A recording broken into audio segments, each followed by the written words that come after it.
ನವಮಿ ಕನ್ನಡ ಪದದ ಅರ್ಥ ಮತ್ತು ವಾಕ್ಯ.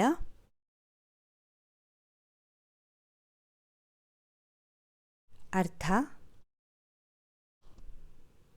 ಹಿಂದೂ ಪಂಚಾಂಗದಲ್ಲಿ ಅಮಾವಾಸ್ಯೆ ಅಥವಾ ಪೂರ್ಣಿಮೆಯ ನಂತರದ 9ನೆಯ ತಿಥಿಯನ್ನು ನವಮಿ ಎಂದು ಕರೆಯುತ್ತಾರೆ.